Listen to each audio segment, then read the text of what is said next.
Welcome back to the Ross Bolen podcast. I am Ross Bolen, joined as always by our co-host, Jared Borislow, J-Bone. J-Bone. I'm considering legally changing my name. To J-Bone? Mm-hmm. Can you get a dash in there on a government name? Well, if that whole urban legend about somebody being named Ladasha is true, then yes, certainly. Yeah, I guess so. Jared, I want to start today's show by sharing some breaking news in some ways. Huge news, very personal and close to my heart. Blippi had his baby. Like another butt baby or a real baby? No, real baby. This is I'm just going to read this. I have to just read this story from fatherly.com.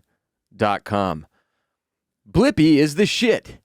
Blippi made a name for himself with his wildly popular YouTube channel, and now the children's entertainer has officially joined the Dad Club, as Stephen John, the man who plays the real Blippi, notably not the Blippi imposter who was on tour, announced that his fiancée Alyssa Ingham gave birth to their first child together last week. Lachlan David John was born on March 9th, and Stephen told parents that Lachlan is, quote, so cute, end quote, and said that it has been heaven having him with us. Stephen and Alyssa shared the first photos of them with their newborn son, and they could not look more delighted about entering parenthood. Despite being new to fatherhood, Stephen is no stranger to the world of making kids laugh and learn.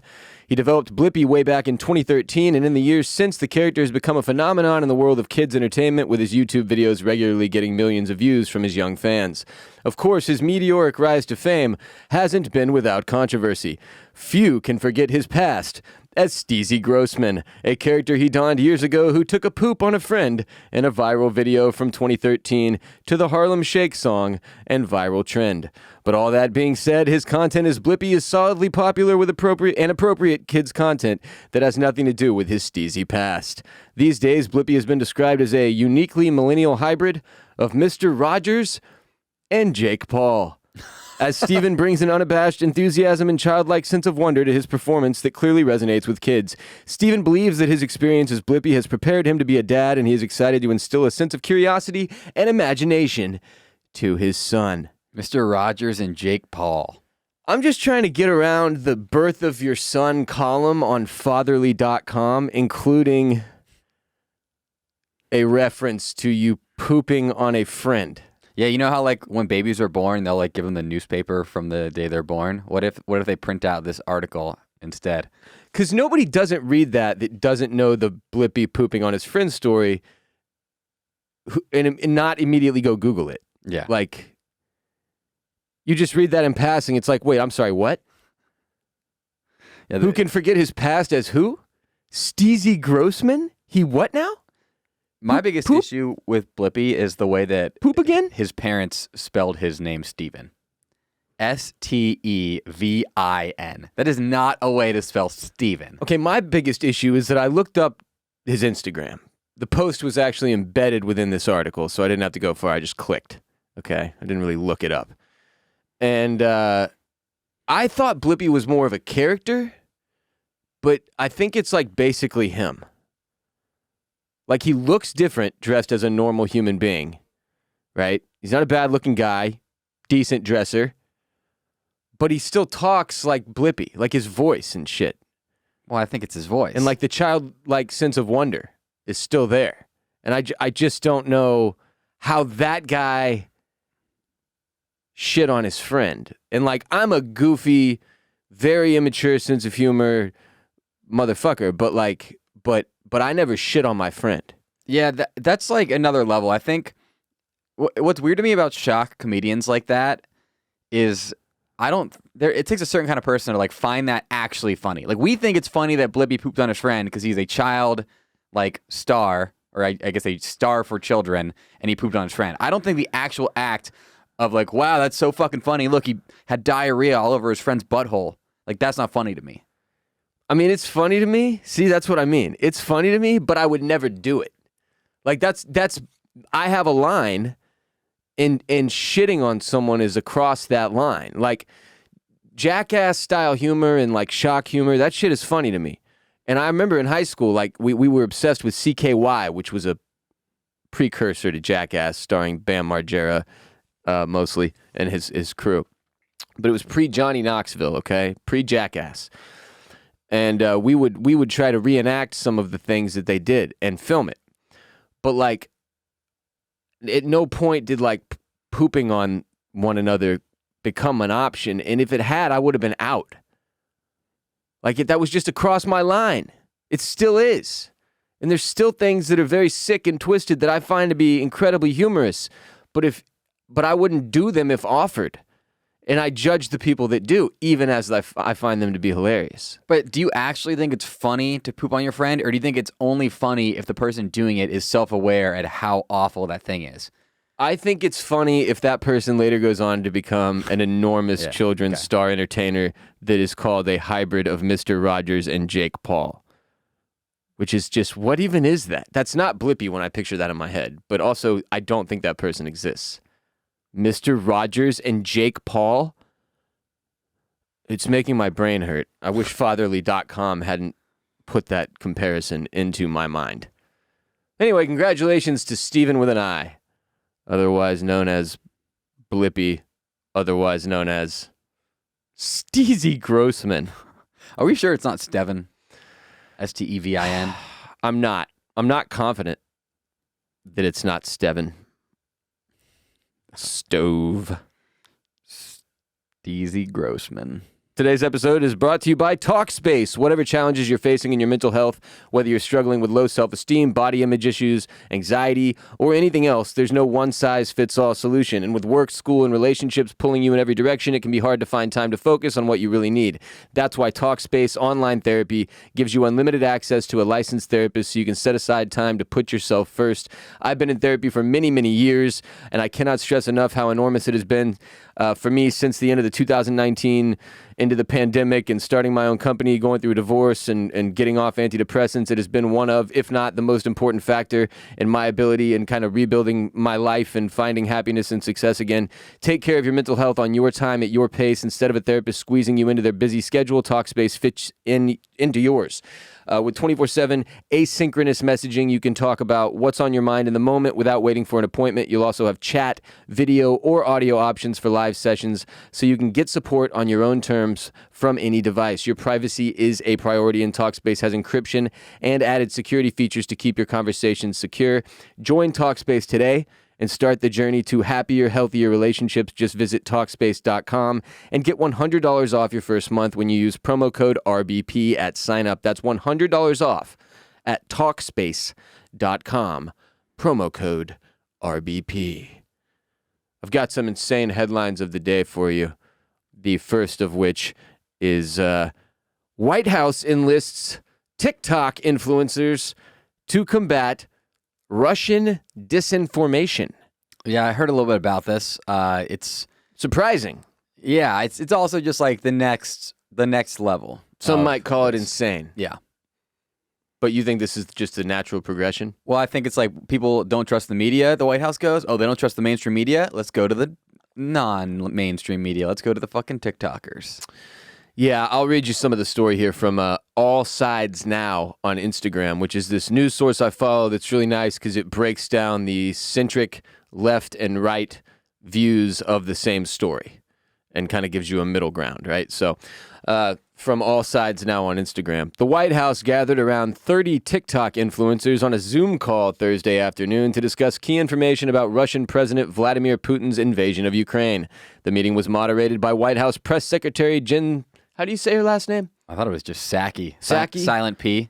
And National Security... It's just odd that the White House Press Secretary has a silent P in her name. Yeah, Silent P. It's like when you go pee on the bowl so you don't go in the water. So yeah. Be quiet. Yeah. I do love doing that. I do that often. I just find the sound of urine to be unpleasing to the ear. I agree. I think bet Psaki would agree as well. Yeah. The silent P, we'll call her moving forward.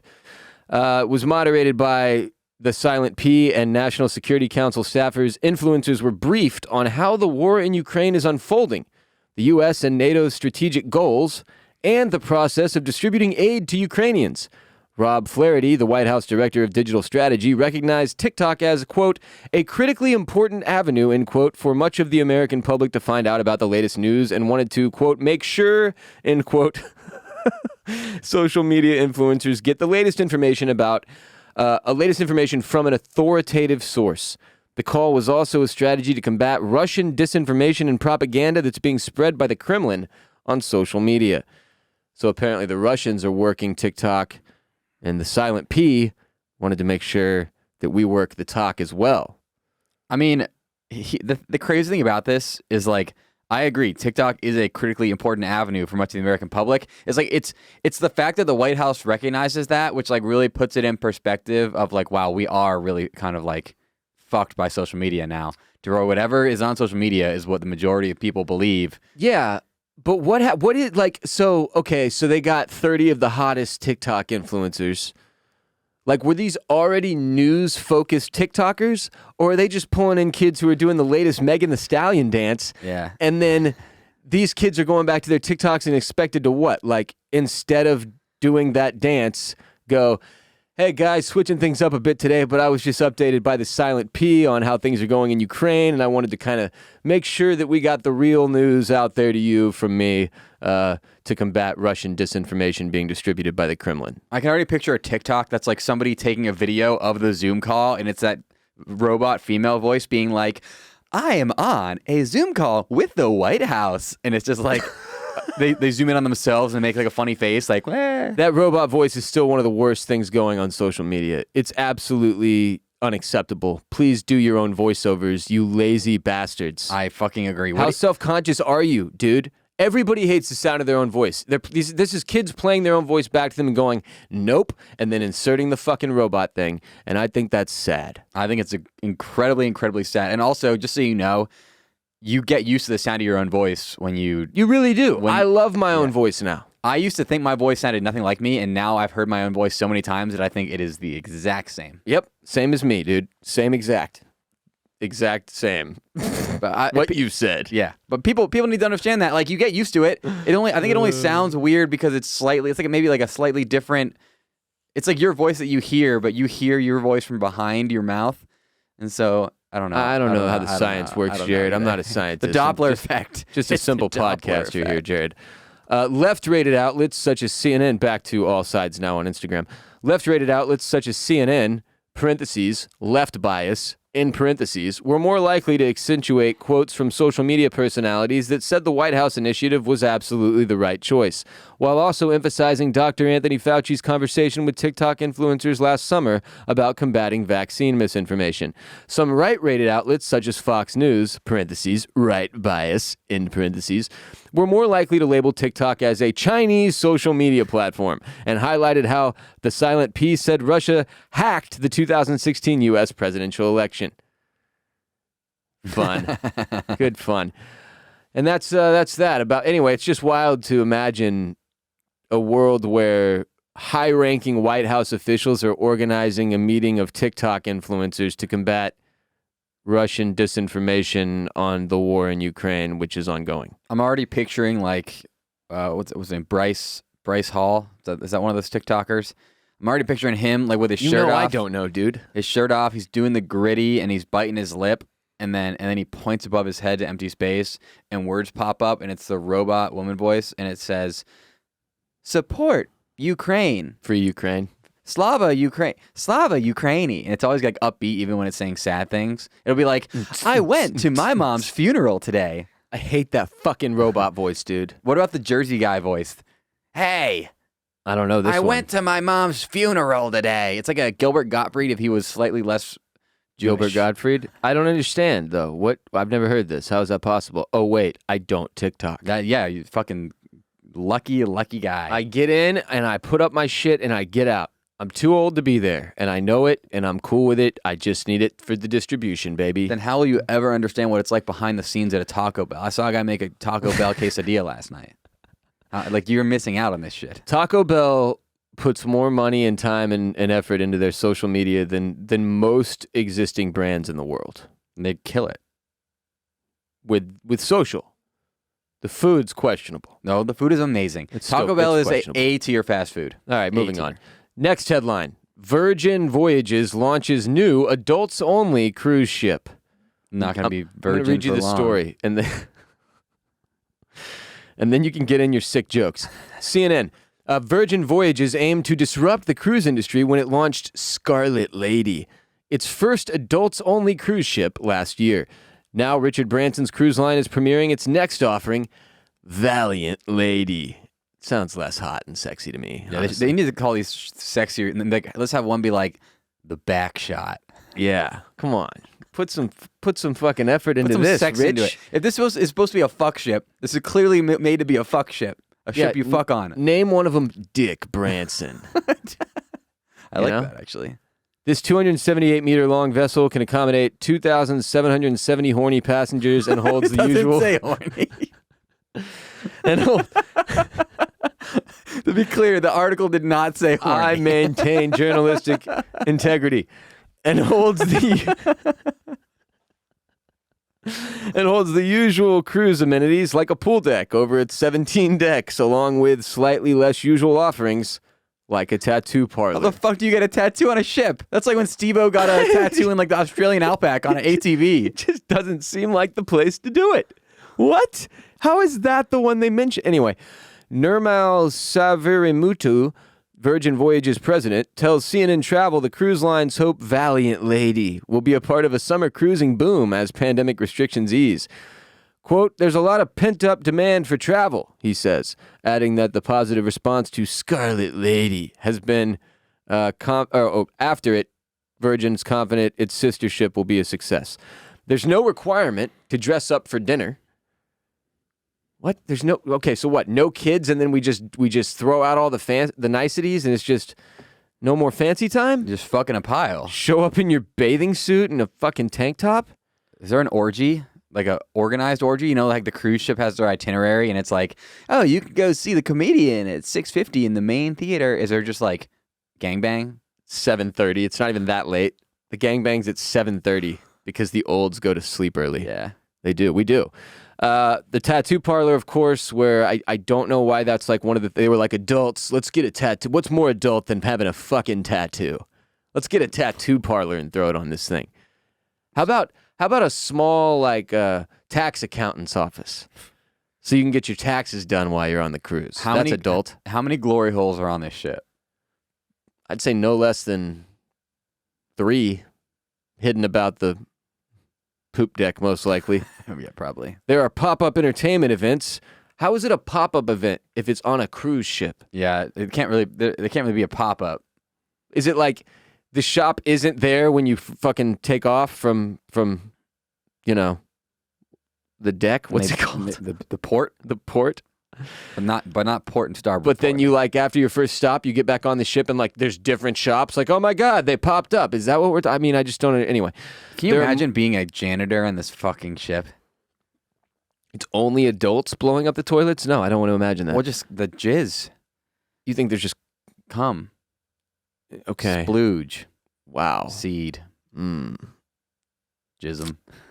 Why do you think that, Jared? Well, adults only means no kids, means that people are like, a lot of them probably away from their kids, meaning they have unfettered fuck time. Yeah, is this just a cruise for horny creepos? I think so. I think this is the creepiest cruise in America. How many? Is it all single? That's the thing I need to know. No, it's not all singles. It's just adults only. See, I don't like that. What do you mean?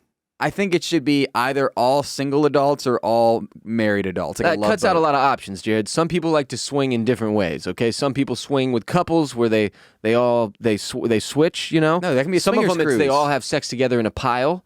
Some of them, it's just a couple wants a third party single to join their shenanigans, and you need the singles for that. Some singles want to bang couples. Okay, here's what we need.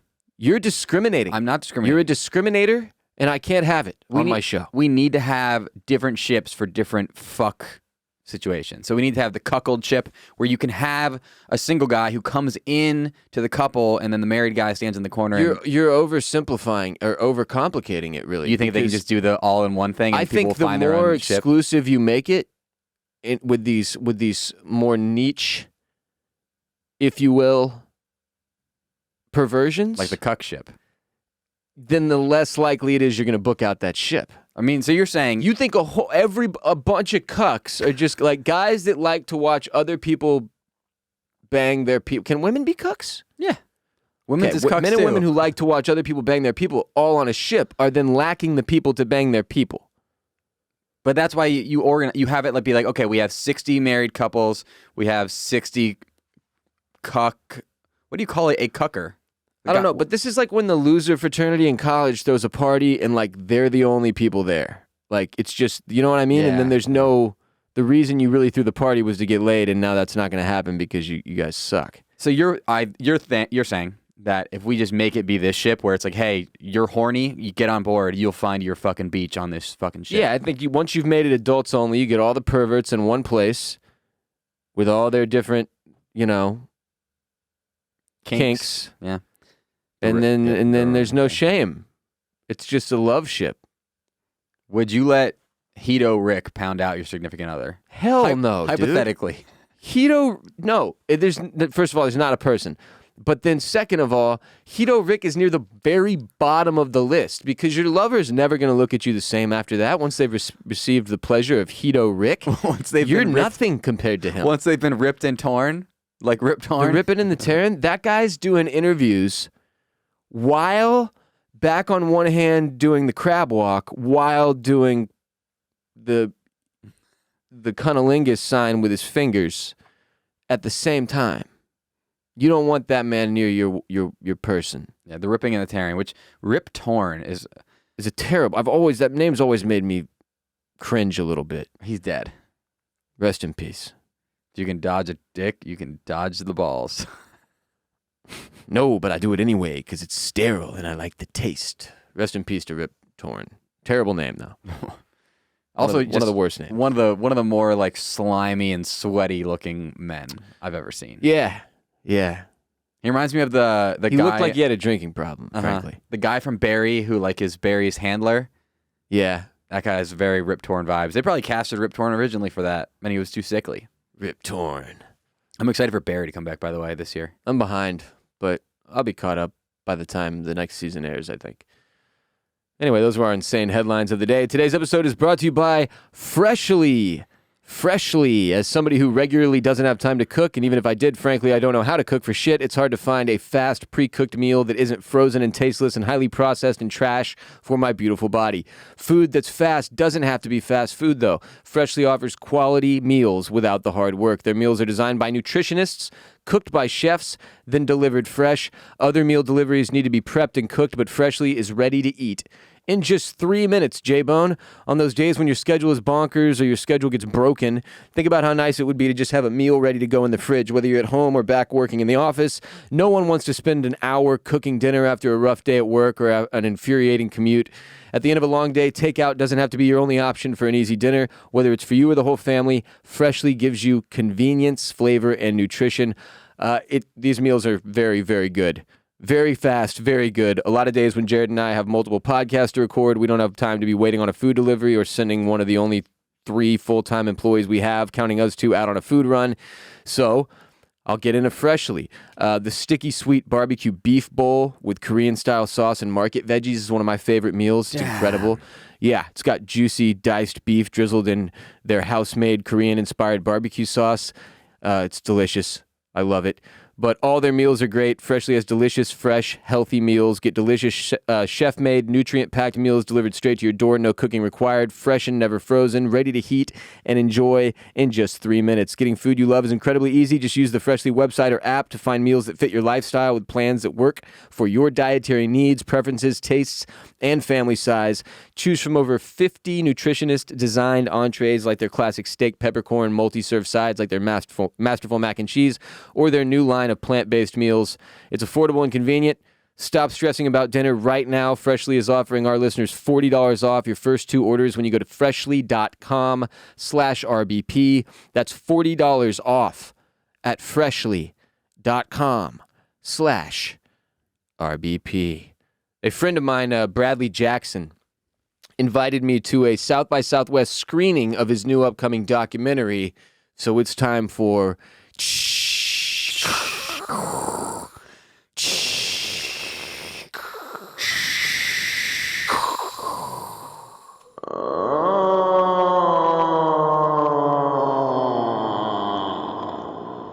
Docking with Ross. Beautiful. First of all, not a South by Southwest guy. No, fucking hate it. It's chaos down there. Makes the whole city a giant traffic jam for 2 weeks straight, and I fucking hate it. That's all I have to say about that. So when I got invited to this, initially I was like, damn. Then he told me where it was. It was out the Alamo Draft House on South Lamar, and he told me what the documentary was about. A pitcher you may have heard of named Nolan Ryan, who is legendary to anybody who's a baseball fan, but especially so here in Texas, where I grew up. The documentary is called Facing Nolan, and when it releases officially, I'll be sure to have Bradley on the show to talk about it in a couple months. But holy shit, it was incredible. I'm just going to read you a little bit about the doc from the Houston Chronicle here. Facing Nolan, written and directed by Houston native Bradley Jackson, who's actually been on our show before. It was like episode 100-something. Just Google the Ross Bolen podcast, Bradley Jackson. When his first documentary, Action, came out on Showtime, he joined us on RBP. Anyway, written and directed by Bradley Jackson, and it's the first film that spans the 75-year-old Ryan's life, from his modest childhood growing up in Alvin to his days playing for the Mets, Angels, Astros, and Rangers. He's 75 now? 75, dude. He's old. And now when I met Bradley beforehand at Highball, right there, the bar attached to Alamo Draft House, to get the tickets from him, I'm standing there and talking with Bradley, and Nolan Ryan walks right past us, like right past us. And I had no idea Mr. Ryan was going to be there. Like Bradley had mentioned, he might make it to the Friday debut of the documentary, but this was Sunday night. And so old for a 75-year-old man. Like, it's late. I mean. Yeah, for sure. And the little boy inside me who idolized Nolan Ryan, like, had a very serious, hardcore internal freak out. Then we got to sit like literally 10 feet away from the dude, like right behind Nolan Ryan in the theater watching a documentary about Nolan Ryan, which was crazy. He's like sitting next to his wife, Ruth, who is like the driving force of a lot of the documentary and just really his success as a whole, which I didn't know anything about her. I didn't know her name even before the documentary. But there's all kinds of people in this thing. George Brett, Rod Carew, Roger Clemens, Randy Johnson, Dave Winfield, Pete Rose, President George W. Bush as well, plus Nolan and Ruth's sons, Reed and Reese, and their daughter, Wendy Bivens, and the sons were at the documentary. I'm not sure if the daughter was or not, but it was spectacular. It was really, really good, and I think, especially if you're a huge baseball fan, you'll thoroughly enjoy it, but you don't have to be a sports fan to enjoy a really good love story, which is really what this thing is. It's mostly about, you know, Ryan and Ruth and how their relationship was this huge stabilizing factor in his ability to play in the league for 27 years. 27 years, that's and really that's why time. He holds many records that will never be broken. I think he has like 51 Major League records. 7 no-hitters, 5,000 strikeouts. How many perfect games? I don't know if he ever had a perfect game. That's a very rare thing, though. He walked a shit ton of people. So that's how I know he didn't have a perfect game. What kind of pitcher was he? What's up? What kind of pitcher was he? Nolan Ryan? He was a fastball pitcher. The documentary claims that the dude would hit like roughly 109 miles an hour on the regular, which is not a thing that occurs ever. They're saying that the speed guns back then couldn't actually accurately measure how fast he threw the baseball. Do you think that's true? I believe it. I mean, I have no reason to doubt it. Like, multiple catchers they interviewed were like, yeah, that dude threw harder than 102. Like, I don't know. Strikes me as entirely possible based on how many people he struck out. Anyway, thing was really good. Love the doc. You've got that to look forward to. Facing Nolan at some point in the coming months, as well as the return of Major League Baseball, which is huge. The lockout ended. Baseball will be back beginning of April, I believe. April 7th, if I'm not mistaken. So They could have kept it. I didn't need it. You didn't need baseball back? Nah. God, I did. You don't know how rough it is only watching Rockets games who are tanking and like contention for last place in the NBA, literally, and reading Texans news. It's just too sad out there. I need Astros baseball back. And speaking of which, today's episode of RBP is also brought to you by MyBookie. Sports! March is here. Madness has officially begun. It's time for you to shoot your shot and score big on the nonstop action with MyBookie. Predict winners in each round of the MyBookie Bracket contest for a chance to win a Bitcoin, a Doodle NFT currently valued at over $50,000, and over $100,000 more in cash prizes. Whether you're filling out multiple brackets, betting the national championship winner, or simply looking for player and game props, MyBookie has you covered all March Madness long, as well as outside of MyBookie, or outside of March Madness. They've got, obviously NBA games. They've got NHL games. They've got all the sports you could possibly want to bet on. Sign up today with MyBookie. Use promo code RBP to make your first deposit, and you will earn a free entry into the MyBracket contest that I mentioned above. Selections for the bracket will officially begin March 13th, so they've already started. They close March 17th at 12 p.m. Get in there now. Make sure you get your deposit in with code RBP to secure that free entry. Bet anything, anytime, anywhere with MyBookie using code RBP when you make your first deposit to earn a free entry into the MyBracket contest for this mad month of March. Entries close March 17th at 12 p.m. Get in there. MyBookie.ag Code RBP.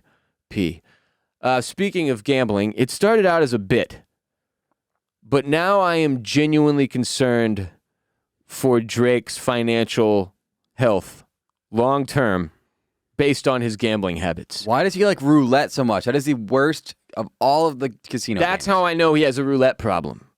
Because nobody likes roulette that much. It's like he's reminding me of like John Daly with the slot machines. Like when you pick one really degenerate and boring game and make that your favorite over like blackjack, over poker, over craps. And I guess it's the online access, but like that's the thing about it. Not very many people play roulette in the online casino. If I had to guess, it's one of their least popular online casino games. Watching a ball spin on the screen is just not the same as watching it spin in real life. But that's what he's chosen to play during basketball games, on the beach. Yeah, why is he just bringing his laptop with him everywhere? And then this is just him posting pictures. Like, imagine the amount he's playing and not posting a picture of the roulette wheel. Is he getting paid by that company Stake to do this? I've seen him playing different places, and that's the reason I'm not sure it's a promotion. Like, that's so sketchy. He's just constantly posting photos of roulette shit to social media, like more than he's promoting his music. He shared like a $500,000 loss the other day. Seriously. What's wrong with him? I think he has a roulette problem. I feel like what happened was He's calling out for help. Millie Bobby Brown turned 18 and his world just got turned upside down, and now he's lost. He's addicted to Millie Bobby Brown legally, and he needs another outlet, so he plays roulette. She's dating somebody. And he's old, Drake. How old is he? Old for her. Is he 40 yet? I think he's 34. But I think 35. Okay. 35. How old are you? 34. Okay. So he's old. Yeah, he's old as fuck. Fucking old man. 35. Holy God. I'm 29. But I also think about, thank you, Jared. I also think about it, and the amount of money he has coming in daily has to be a large number. Yeah. Yeah. So, yeah. I mean, it would take a pretty substantial gambling habit to like dent his pocketbook, but like a $500,000 loss is a $500,000 loss to anybody. Yeah. It's just crazy. He could have bought a house in cash and then paid a property manager to rent that out and then made like, It's just a weird spot. Like when you could be like, that's a life-changing amount of money. And now Drake's a very generous individual, I want to add. God's plan. I've seen the music video. Yeah, he gives out a lot of money, man. Him and Jack Harlow gave some dude in the Turks and Caicos $20,000. And, that's a life-changing amount of money for that dude. For anybody, for most people. But that's like when you $500K, when that's like you could literally save somebody's life with that amount of money. It's like that's the weird thing about wealth. That's why it becomes so strange. It's just bizarre. Yeah. Because it's like a click of the roulette wheel versus like you could take that money and literally go do something fucking crazy to change a human life. That would be it's a weird paradox, right? Because you can't just be doing that all day long. Exactly. Like, let's say Drake took $100,000. He goes, instead of pressing spin on this, I'm going to go and change 5 people's lives. Is the way that he looks at it like, well, that's only 5 people out of 7.5 billion. Like, it's such a small drop. Big deal? It's such a small drop in the bucket. I can't help everybody, so might as well just. And then it's also like, well, all the other humans are allowed to like gamble and shit. It's like, what? Because I'm successful now, I can't. Here's what he should do. He should say, I'm going to give away half of my winnings. Not winning, dude.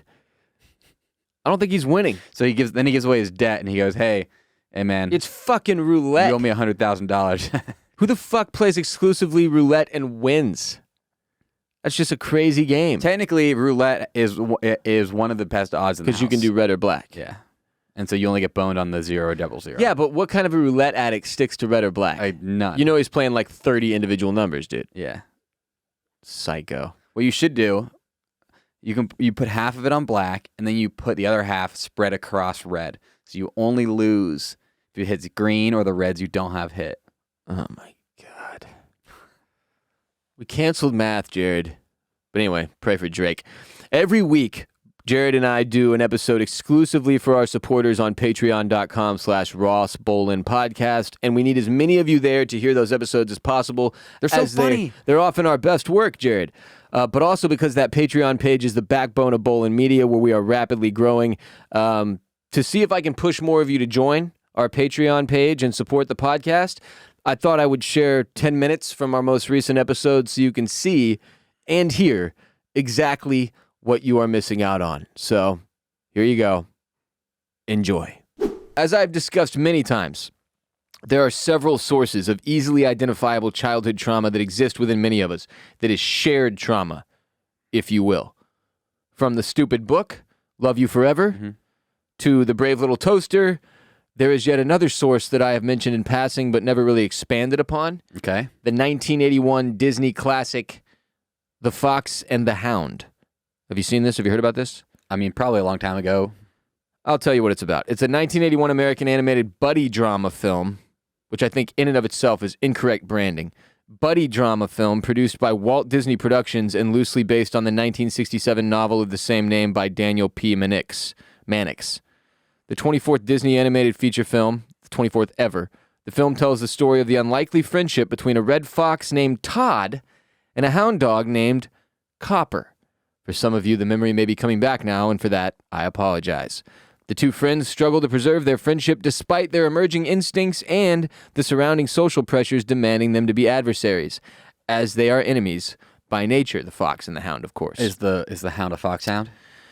No, there is a fox, a very distinct fox, and then a very distinct hound. But don't foxhounds hunt foxes? Is that the adversarial thing we're dealing with here? I never thought What of the fuck foxes. is a foxhound? It's a hound that hunts foxes. I think it's not real. I think I made that up. I think it's just called a hound. Okay, I never think it should be the cat and the hound. I don't think of foxes and hounds as mortal enemies, right? I think it's based in like Europe, and that's how they hunted foxes. It's like a sport across the pond. You wouldn't know. You're uncultured. I may have never been physically, but mentally, and in many a book, I have. You ain't nothing but a hound dog. Anyway, this film is fucked up. The entire thing, basically the beginning is them as like a puppy and a puppy fox, whatever the fox version of a puppy is. Kitten? Shut up, foxhound guy. And they're all cute and cuddly and shit, and they become best friends. And then life happens. Like, that's the move, but it's like really fucked up. They basically grow up, and then they're not allowed to be friends anymore, and then the hound's owner is a total cockbag who just wants to kill Fox, and it gets out of control. But it's like, it's extremely traumatizing. Like, it is the most emotionally fucked up Disney film that exists. And if you can find another one that's sadder or more depressing or upsetting or makes you cry more, be my guest. I don't think it can be done. This is the... Wait, be my guest? That's a fucking Disney joke. Beauty and the Beast. That's a Beauty and the Beast song. Be my guest, be my guest. By the way, please come on my chest. Huge, that's not how it goes. Huge Beauty and the Beast guy, though. And that's another one that porn ruined. One day, you're just scrolling. Next thing you know, you see Belle getting pounded out by the Beast. And then you could never see that movie the same again, and it's part of the reason. I'm not joking. Like, I really am upset about animated pornography. I don't understand why it has to be part of the equation. I don't understand how we got here. Technology has destroyed everything. But anyway, back to The Fox and the Hound. Sorry, is that bestiality? Yes, Belle fucking the Beast? 1,000%. But she's allowed to fuck him when he's a human? I mean, I was thinking about this when I was watching What We Do in the Shadows, because there's actually a scene where a vampire fucks a werewolf, and I was like, if you bang a werewolf, is that It doesn't matter. These things don't exist. That's why we don't need cartoons of them sexing with each other. It just doesn't. Anyway, The Fox and the Hound, to my knowledge, never been turned into a porno, and it doesn't need to be the most traumatizing Disney movie of all time. It would be upsetting if it did happen. Please don't. That's how you get a foxhound. If there's a porn animator listening, that's how you get a foxhound, Jared. That is how you get a foxhound. But I do not recommend watching this film. It's like if you had to say, Ross, we've got 2 movie options, Requiem for a Dream and The Fox and the Hound, that would be a tough choice for me. Because this movie is that fucked up. Like, it's not like any real violence happens or anything crazy like Bambi's mom getting shot at the beginning of Bambi, which is still an amazing thing to happen at the very beginning of one of the most famous childhood movies of all time. But it's so emotionally upsetting. Like, I had never lost a best friend, never lost anybody really at that point in my life when I first saw this movie. Never experienced death, no kind of tragedy at all. And this movie was gut-wrenching, like destroyed me as a kid. And just from talking about the fucking children's book behind me, Love You Forever, I've had people hitting me with different stuff that they read or watched when they were a kid that messed them up. And the other day, somebody finally DM'd me and said, dude, I don't know if you've seen The Fox and the Hound, but that's another one of those like childhood trauma things that a lot of people have. And I was like, oh, have I seen it? Here's the fucked up thing. I watched this movie as part of my regular like Disney movie rotation as a kid. Like it's not like I watched it once, cried, and then never went back. We'll watch this all the time in my house. Why would you do that? I don't know. That's the big It's just mystery. weird. Like, why did I repeat? And I think it's because the answer is, it is genuinely a great movie. Like, it's a great film. It's just super fucking sad. I'll give you some more info on it. It was released in theaters July 10th, 1981. So that's 6 years even before my birth, by Buena Vista Distribution. The film was a financial success, becoming the 14th highest grossing film of the year and earning $39.9 million in the United States. However, it initially received mixed reviews from critics who praised the animation and voice acting of the film, but believed that the film was not groundbreaking enough. Over time, however, the film became known as an underrated classic, and it was nominated for 3 awards, of which it won 1. At the time of its release, it was the most expensive animated film to be produced to date, costing $12 million. It was re-released to theaters on March 25th, 1988. That must have been when I saw it. And I'm joking. I was 1 year old. An intermediate follow-up, The Fox and the Hound 2, was released directly to DVD on December 12th, 2006. Now, that is horseshit that they did that at all. Yeah. Why? That's way too long after to make a sequel. How? They say 1981 to 2006. It's like in 2000, they were like, okay, 25 remember that years. movie that fucked us up when we were kids? We should make the sequel to that. It's 25 years later. Maybe that was a 25th anniversary type thing. Just so you know, Disturbs me a great deal. what do you think The Fox and the Hound has on Rotten Tomatoes? 63. 70%. 70%. What do you think The Fox and the Hound 2 has on Rotten Tomatoes? 14. 20. Damn. I was pretty close. But yeah, the OG is a classic. I will never watch the sequel. It's like I won't watch Zoolander 2. I won't watch Dumb and Dumber 2. There's a lot of examples. Anchorman 2? Nope. Wait. Yep. Saw it. Was it good? There's one movie I'll never It didn't watch. destroy the OG. And that's Okay. the thing that often happens with these sequels that you have to stay away from. Gotta be careful. One movie I'll never watch is The Phantom Tollbooth. It's an animated movie based on the Norton Juster children's book. Okay. Children's book, my favorite book of all time. The Phantom Tollbooth, amazing book. Norton Juster said after the movie came out, he's like, yeah, this movie fucking sucks. Oh, it stinks when the original storyteller ends up being like, I fucking hate the movie. George R. R. Martin. Did he ever I say don't that? even think he's even said that. He's just like, yeah, I'm never writing those books. Fucking out here making Elden Ring, which rules, and I killed that boss. You did. Magritte. Elden Ring update. I killed Magritte. It took 3 hours total. Not a joke. 3 full hours of playing the same boss over and over and over and over and over. But I did do it. Good job. Please clap. Please clap. That will do it for your free teaser Now head over to patreon.com/Ross Bolen podcast and sign up now to immediately gain access to our entire backlog of existing ad-free episodes in exchange for your support. And if you pick the Enforcer tier or OG tier, there are a lot of columns for you to read as well. More coming soon. And we appreciate each and every one of you who is on patreon.com/Ross Bolen podcast, pledging a minimum of $5 a month to support not only Jared and I here on RBP, but also the whole of Bolen Media. It means a lot to us. Jared, have you seen the movie Encanto? I have not, no. I didn't think you would have, but... I'm 29. Yeah, I know, but it's one of those things where you randomly will have seen stuff that I wouldn't have expected you to, because I don't expect you to have seen really anything. I've seen the P-tape. The what now? The P-tape from the Steele dossier. Donald Trump getting pissed on by Russian hookers. Silent P? No, not. I don't know. Maybe she was one of the Russian hookers. Oh, she might be a sleeper cell. Well, anyway, back to Encanto, a mostly children's film, I would assume. The toddler is currently addicted to it, and it is fucking awesome. I have to admit, it's one of my favorite movies that she's made me watch 30 times so far. Super stoked to move on from watching Frozen 50 times a week and have something new. But I do want to fight the dude who made a bunch of the music, Lin-Manuel Miranda. You want to fight Lin-Manuel Miranda? Really bad. One of the most beloved people in American I disagree. Pop culture. I think he's a very hateable individual. I think he's dislikable. I can't really enjoy Hamilton when he's in it. Like, I need to see a Lin-Manuel Miranda-less version of Hamilton. I've only seen the one with him on Netflix or whatever. Well, HBO or wherever it is. I sat front row for Hamilton in Austin. Please clap. Please clap. So cultured. Extremely expensive tickets fancy. that I got for completely free because I won the raffle. Wow. Raffle guy. Huh? Unbelievable. Such a good performance. And I maintain to this day that my Hamilton was better than Lin-Manuel Miranda. Okay. He was fair enough. very good. Lin-Manuel also made In the Heights.